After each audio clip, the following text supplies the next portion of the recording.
जोहार, नमस्कार। इस वक्त मैं एक ख़ास इंसान से मैं मिलाने वाला हूँ कि ये ख़ास इंसान इसलिए ख़ास है क्योंकि ये एक ऐसा इंसान है जो अभी आईआईटी धनबाद में अपना डॉक्टरेट करके पढ़ाई कर चुके हैं। उसके बाद आईआईटी धनबाद से पढ़ने के बाद ये यूएसए में भी पढ़ाई की है। वो अमेरिका में पढ़ाई छोड़ के जो जैसा कि अब स्वदेश मूवी में दिखाया जाता है कि अपने भारत के लिए, अपना जगह के लिए कुछ करना चाहते थे, वही विचारधारा से प्रभावित है। वैसा ही कुछ मान सकते हैं, उससे प्रभावित होके ये कहीं ना कहीं अपने लोगों को और अपने देश में ही को लोगों को जागरूक करना चाहते थे। इसलिए यूएसए का काम छोड़कर कहीं ना कहीं अभी अपने गांव में लोगों को जागरूक करने का काम कर रहे हैं। और ये कहीं ना कहीं जयराम महतो का भी विचारधारा से बहुत ज़्यादा प्रभावित है। और ये कैसा कौन सा ऐसा विचारधारा था जो इससे प्रभावित होकर उसे जो अमेरिका से खुद इसको खींच के लाए, उस बातों को भी जानने की कोशिश करते हैं, देखते बात करने की कोशिश।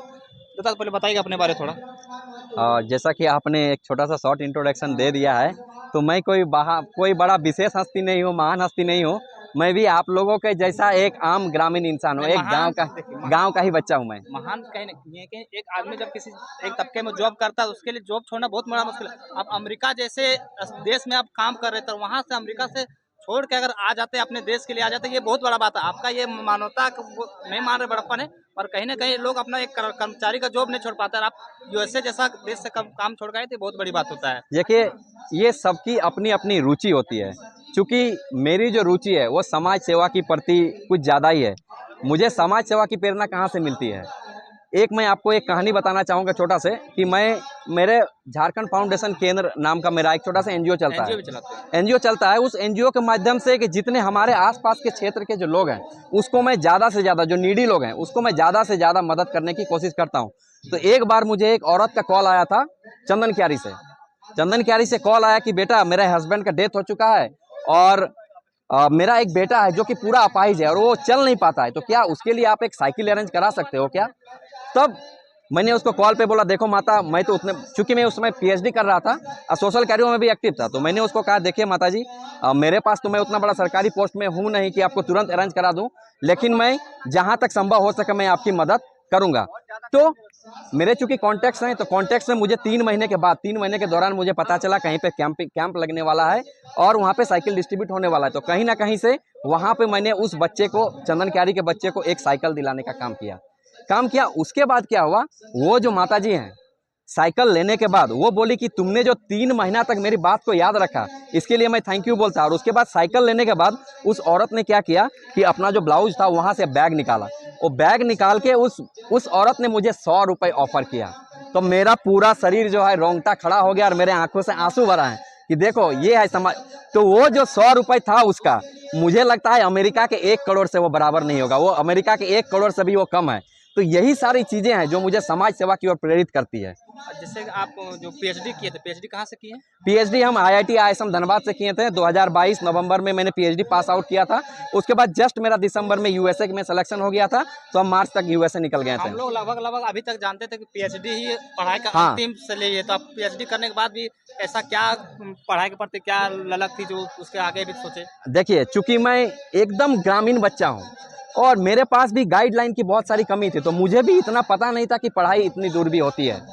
तो जब मैंने अपना ग्रेजुएशन किया, उसके बाद बनारस हिंदू यूनिवर्सिटी से मास्टर्स किया। मास्टर्स करने के बाद मैंने 4 साल मल्टीनेशनल कंपनी में काम भी किया। लेकिन काम करते करते मुझे जो अनुभव हुआ, जो एक्सपीरियंस हुआ, उन सारे एक्सपीरियंस से मैंने देखा कि भाई इतने सारे लोग मेरे पीछे पढ़ाई के लिए पैसे देने के लिए बैठे हैं, तो मैं फिर काम क्यों कर रहा हूँ?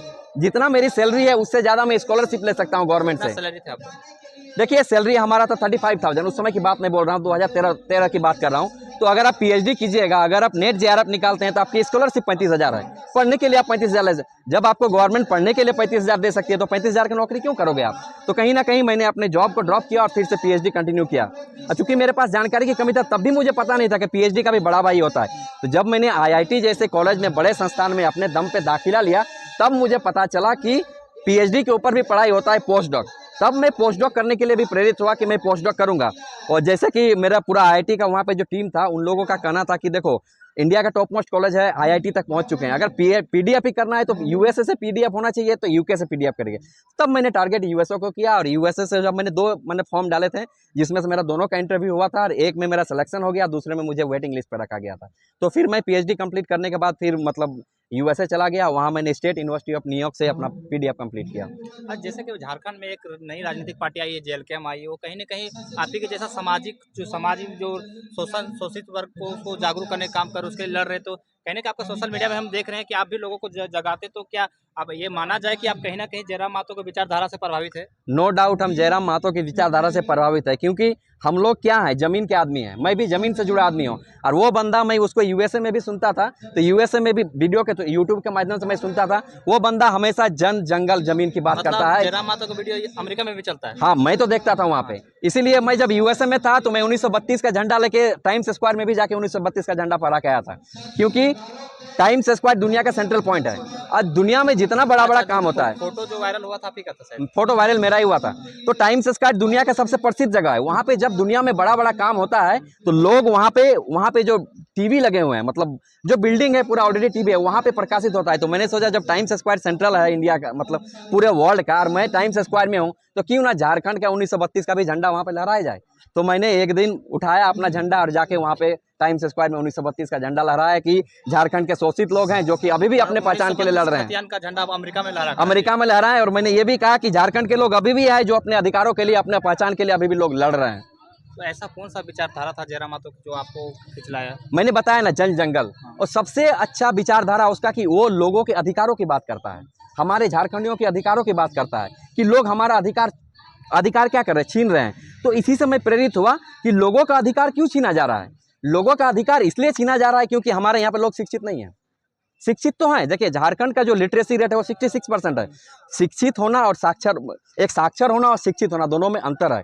तो झारखंड का जो लिटरेसी रेट है, जो मतलब साक्षरता का रेट है, वो 66% है, लेकिन साक्षर होना शिक्षित नहीं कहलाएगा। तो लोगों को शोषित क्यों किया जा रहा है? लोगों को शोषित इसलिए किया जा रहा है क्योंकि लोगों में शिक्षा की कमी है, लोगों में एजुकेशन की कमी है, लोग अपने अधिकार को पहचान नहीं पा रहे हैं। देखिए हमारा जो इंडिया का कॉन्स्टिट्यूशन है, in the very first page of Indian constitution, that is our preamble, it was clearly state that like India is a democratic country and supreme power lies within the common people only। मतलब भारत एक प्रजातांत्रिक देश है, और जो सबसे supreme power है भारत में किसी के पास है, वो जनता के पास है, लेकिन जनता उस पावर को पहचान नहीं पा रही है। तो क्या ये माना जाए कि जयराम महतो के साथ साथ आप भी उस कदम से कदम मिला के जनता को जागरूक कीजिए? देखिए नो डाउट हम उनके साथ हैं, कहीं ना कहीं उनके विचारों के साथ हैं, तो उनके विचारों के साथ ही चल रहे हैं, और उनके विचारों के साथ हमारा पूरा सहयोग रहेगा, पूरा सपोर्ट रहेगा। जैसे कि अभी कुछ महीनों बाद विधानसभा का चुनाव शुरू होने वाला, तो क्या आगे का आपका क्या रणनीति रहेगा इसमें? देखिए हमारा रणनीति तो यही रहेगा कि ज़्यादा से ज़्यादा लोगों को हम जागरूक करेंगे। देखिए ये जो जयराम की जो पार्टी है, जेबी केसेस की जो पार्टी है, ये हमको लगता है झारखंड के इतिहास में ये पहली पार्टी है जो पढ़ा लिखा और लोकल आदमी का बात कर रहा है। देखिए हमारा जो सरकार है, सरकार में सब आधा से ज़्यादा मंत्री लोग हम लोग का बाहर का आदमी है। और देखिए झारखंड बना हुआ आज 23 साल हो गया है। 23 साल होने के बाद जेपीएससी का एग्जाम कितना बार हुआ है? हार्डली 7-8 बार, क्योंकि 7वां जेपीएससी का एग्जाम मैंने लिखा था। तो 7-8 बार अगर मान लीजिए जेपीएससी का एग्जाम हुआ है, तो इसका मतलब साफ है कि झारखंड में जितने ब्यूरोक्रेट बैठे हैं वो भी झारखंडी नहीं है। जेपीएससी का एग्जाम नहीं होना ये इंडिकेट करता है कि झारखंड में जितने ब्यूरोक्रेट बैठे हैं, वो भी जो अधिकारी बैठे हैं, वो भी क्या है, झारखंडी नहीं है। तो जब सरकार बाहरी लोगों का है और जब ब्यूरोक्रेट बाहरी लोगों का है, जब सरकारी तंत्र ब्यूरोक्रेट बाहरी लोगों का है, तो क्या वो झारखंड के भलाई के बारे में सोच पाएगा? नहीं सोच पाएगा, तो कभी नहीं सोच पाएगा। तो ये जो जेबी केसेस की पार्टी, ये पहली पार्टी है जो कि मतलब एक पढ़ा लिखा और एक लोकल लड़का की सरकार बनाने के लिए जा रही है। तो मैं तमाम झारखंड के लोगों से ये रिक्वेस्ट करूंगा कि तमाम झारखंड के लोग, 3.5 करोड़ जनता से रिक्वेस्ट करूंगा झारखंड की, कि जेबी केसेस की जो पार्टी है, जेबी केसेस की पार्टी के माध्यम से आप लोगों को लाइफ में झारखंड के इतिहास में पहली बार अपना पढ़ा लिखा और लोकल नेता चुनने का मौका मिल रहा है, जो आपकी बात सुनेगा। ये मौका आप लोगों ने अगर गवा दिया, तो आपने देखा था अंग्रेज हम लोगों पे 200 साल राज किए थे, पता नहीं ये बाहरी लोग कितनी राज करेंगे। अच्छा, एक चीज़ और जानना चाहते हैं, जैसे कि आप अमेरिका में रह रहे थे, तो इन्हें कहीं कहीं अभी का जो सद्भावना लोगों को मानसिकता है, वो पैसे के पीछे भागता है। तो क्या आपको पैसे से प्यार नहीं की? नहीं, देखिए नो डाउट, देखिए सबका अपना अपना प्रेम होता है। जैसे मैंने उस कहानी के में बताया ना आपको कि उस औरत ने मुझे 100 रुपये ऑफर किया, तो मुझे लगा कहीं ना कहीं वो 100 रुपये जो है मेरे 1 करोड़ से भी बराबर है। तो मैं वो 100 रुपए कमाना चाहूंगा, ना कि 1 करोड़ कमाना चाहूंगा। मतलब मानो प्यार। मानव प्यार। तो ये सारी वो चीजें हैं जो मुझे अमेरिका से अपने देश के लिए, अपनी मिट्टी के लिए खींच के लाई है।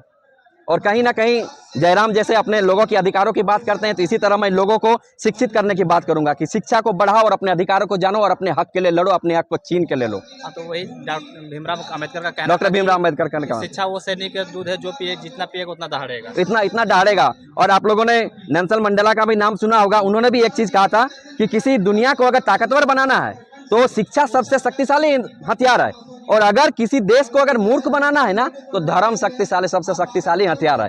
तो झारखंड के तमाम जनता, आप समझ लीजिए कि आपको मूर्ख बनना है कि शिक्षित बनना है। तो अभी जैसे कि झारखंड में माना जाए कि लगभग 40% यूथ है, तो यूथ को अब क्या कहना चाहिए? यूथ के कहना चाहिए, यूथ की ऐसी होती है, यूथ का अगर आंधी बनेगा ना, यूथ का जो होता है परमाणु बम का, और ये परमाणु बम का पावर अगर हम लोग परमाणु बम का सही रूप में पॉजिटिव वे में यूज करें, न्यूक्लियर एनर्जी का, तो लाइट बना सकते हैं। अगर परमाणु न्यूक्लियर एनर्जी का हम लोग परमाणु बम बनाने के लिए इस्तेमाल करें तो विस्फोट कर सकते हैं। तो ये हमारे ऊपर है कि हम जो ये यूथ की 40% जो यूथ है झारखंड का, ये यूथ की एनर्जी, इसकी जो एनर्जी को किस तरह से